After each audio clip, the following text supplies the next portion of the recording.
ലൂക്ക 1-ാം അധ്യായം. പ്രാരംഭം. നമ്മുടെ ഇടയിൽ നിറവേറിയ കാര്യങ്ങളുടെ വിവരണം എഴുതാൻ അനേകം പേർ പരിശ്രമിച്ചിട്ടുണ്ടല്ലോ.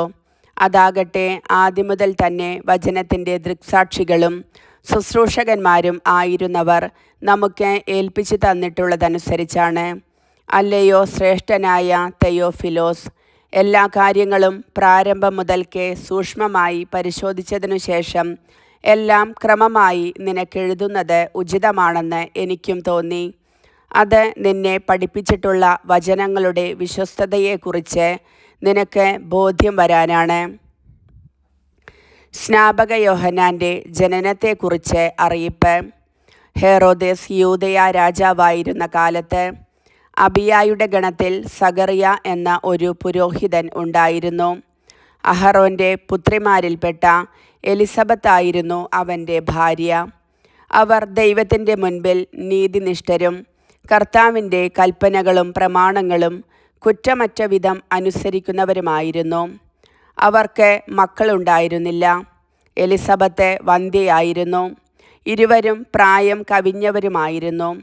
തൻ്റെ ഗണത്തിന് നിശ്ചയിക്കപ്പെട്ടിരുന്ന ക്രമമനുസരിച്ച് ദൈവസന്നിധിയിൽ ശുശ്രൂഷ നടത്തി വരവേ പൗരോഹിത്യ വിധിപ്രകാരം കർത്താവിൻ്റെ ആലയത്തിൽ പ്രവേശിച്ച് ധൂപം സമർപ്പിക്കാൻ സഖറിയായ്ക്ക് കുറി വീണു.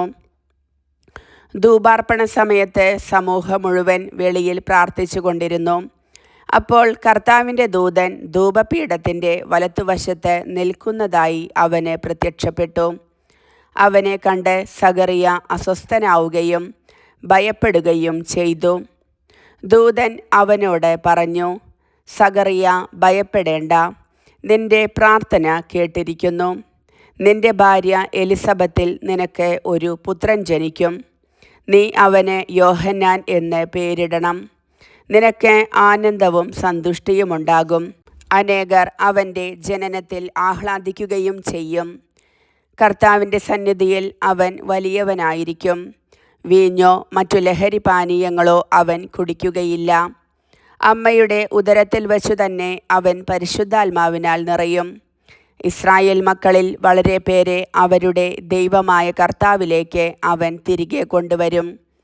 പിതാക്കന്മാരുടെ ഹൃദയങ്ങളെ മക്കളിലേക്കും അനുസരണമില്ലാത്തവരെ നീതിമാന്മാരുടെ വിവേകത്തിലേക്കും തിരിച്ചുവിടാനും സജ്ജീകൃതമായ ഒരു ജനത്തെ കർത്താവിനു വേണ്ടി ഒരുക്കാനും ഏലിയായുടെ ചൈതന്യത്തോടും ശക്തിയോടും കൂടെ അവൻ കർത്താവിൻ്റെ മുൻപേ പോകും. സഖറിയ ദൂതനോട് ചോദിച്ചു, ഞാൻ ഇത് എങ്ങനെ അറിയും? ഞാൻ വൃദ്ധനാണ്, എൻ്റെ ഭാര്യ പ്രായം കവിഞ്ഞവളുമാണ്. ദൂതൻ മറുപടി പറഞ്ഞു, ഞാൻ ദൈവസന്നിധിയിൽ നിൽക്കുന്ന ഗബ്രിയേലാണ്. നിന്നോട് സംസാരിക്കാനും സന്തോഷകരമായ ഈ വാർത്ത നിന്നെ അറിയിക്കാനും ഞാൻ അയക്കപ്പെട്ടിരിക്കുന്നു. യഥാകാലം പൂർത്തിയാകേണ്ട എൻ്റെ വചനം അവിശ്വസിച്ചതുകൊണ്ട് നീ മൂകനായിത്തീരും. ഇവ സംഭവിക്കുന്നതുവരെ സംസാരിക്കാൻ നിനക്ക് സാധിക്കുകയില്ല. ജനം സഖറിയായെ കാത്തുനിൽക്കുകയായിരുന്നു. ദേവാലയത്തിൽ അവൻ വൈകുന്നതിനെപ്പറ്റി അവർ അത്ഭുതപ്പെട്ടു. പുറത്തു വന്നപ്പോൾ അവരോട് സംസാരിക്കുന്നതിന് സഖറിയായ്ക്ക് കഴിഞ്ഞില്ല. ദേവാലയത്തിൽ വെച്ച് അവന് ഏതോ ദർശനമുണ്ടായി എന്ന് അവർ മനസ്സിലാക്കി. അവൻ അവരോട് ആംഗ്യം കാണിക്കുകയും ഊമയായി കഴിയുകയും ചെയ്തു. തൻ്റെ ശുശ്രൂഷയുടെ ദിവസങ്ങൾ പൂർത്തിയായപ്പോൾ അവൻ വീട്ടിലേക്ക് പോയി. താമസിയാതെ അവൻ്റെ ഭാര്യ എലിസബത്ത് ഗർഭം ധരിച്ചു. 5 മാസത്തേക്ക് അവൾ മറ്റുള്ളവരുടെ മുൻപിൽ പ്രത്യക്ഷപ്പെടാതെ കഴിഞ്ഞുകൂടി. അവൾ പറഞ്ഞു, മനുഷ്യരുടെ ഇടയിൽ എനിക്കുണ്ടായ അപമാനം നീക്കിക്കളയാൻ കർത്താവ് എന്നെ കടാക്ഷിച്ച് എനിക്ക് ഇത് ചെയ്തു തന്നിരിക്കുന്നു. യേശുവിൻ്റെ ജനനത്തെക്കുറിച്ച് അറിയിപ്പ്. 6-ാം മാസം ഗബ്രിയേൽ ദൂതൻ ഗലീലിയിൽ നസറത്ത് എന്ന പട്ടണത്തിൽ ദാവീദിൻ്റെ വംശത്തിൽപ്പെട്ട ജോസഫ് എന്നു പേരായ പുരുഷനുമായി വിവാഹ നിശ്ചയം ചെയ്തിരുന്ന കന്യകയുടെ അടുത്തേക്ക് ദൈവത്താൽ അയക്കപ്പെട്ടു. അവളുടെ പേര് മറിയം എന്നായിരുന്നു. ദൂതൻ അവളുടെ അടുത്തു വന്നു പറഞ്ഞു, ദൈവകൃപ നിറഞ്ഞവളെ സ്വസ്തി, കർത്താവ് നിന്നോട് കൂടെ.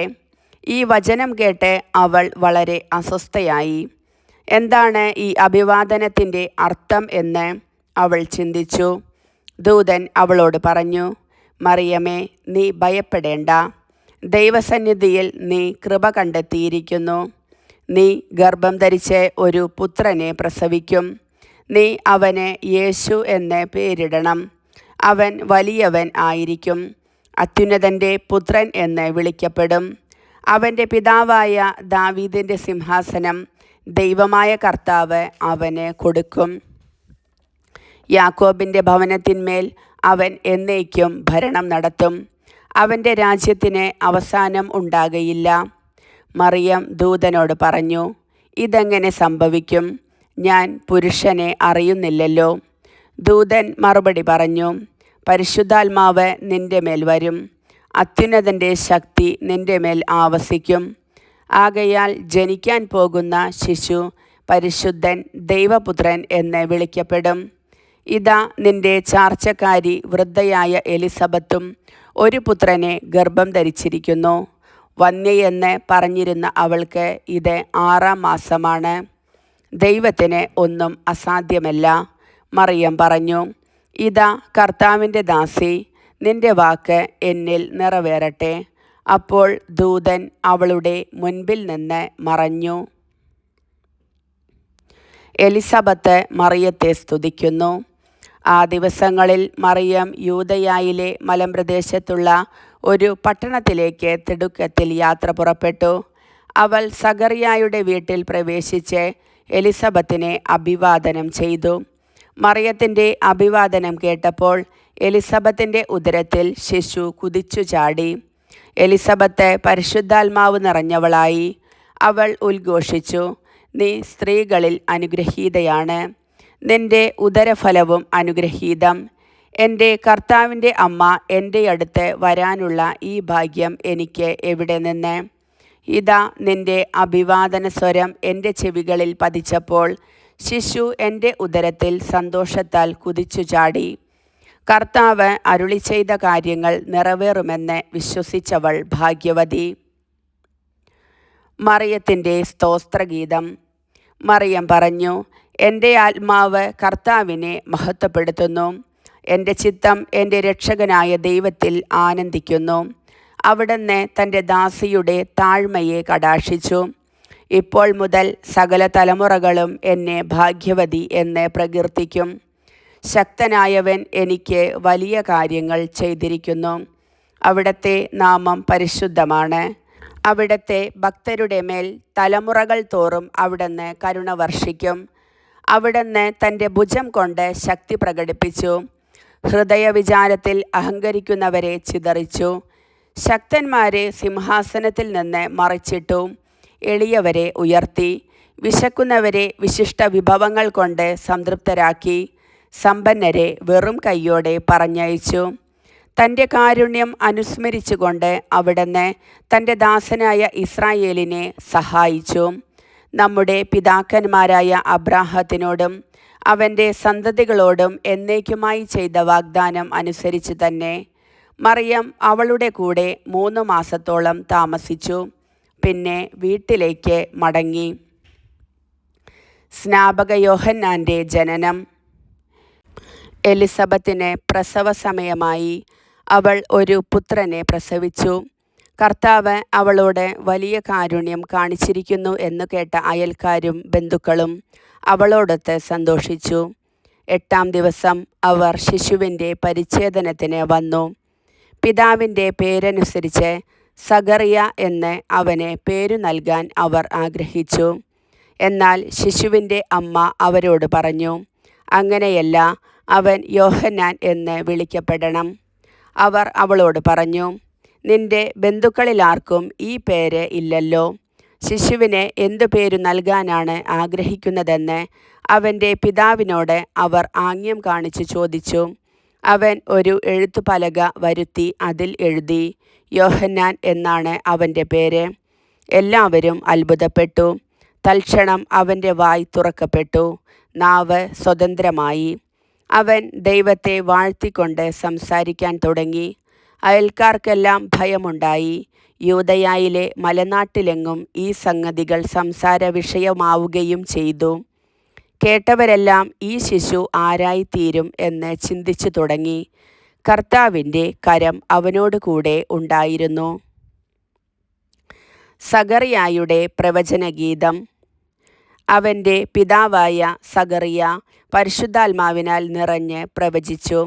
ഇസ്രായേലിൻ്റെ ദൈവമായ കർത്താവ് വാഴ്ത്തപ്പെട്ടവൻ. അവിടുന്ന് തൻ്റെ ജനത്തെ സന്ദർശിച്ച് രക്ഷിച്ചു. നമുക്ക് ശക്തനായ ഒരു രക്ഷകനെ ഉയർത്തി.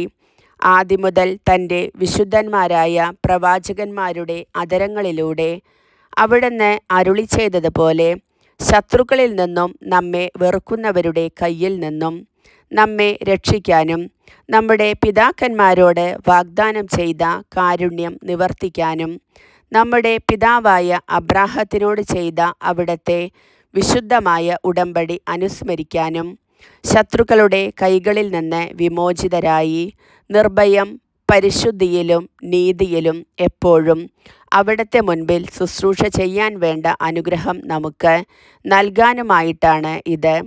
നീയോ കുഞ്ഞെ അത്യുന്നതൻ്റെ പ്രവാചകൻ എന്ന് വിളിക്കപ്പെടും. കർത്താവിന് വഴിയൊരുക്കാൻ അവിടുത്തെ മുൻപേ നീ പോകും.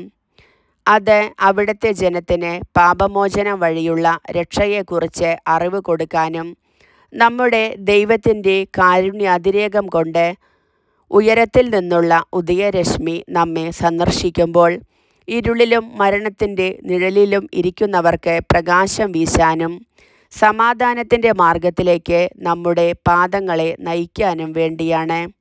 ശിശു വളർന്നു, ആത്മാവിൽ ശക്തിപ്പെട്ടു. ഇസ്രായേലിന് വെളിപ്പെടുന്നതുവരെ അവൻ മരുഭൂമിയിലായിരുന്നു. കർത്താവിൻ്റെ വചനം.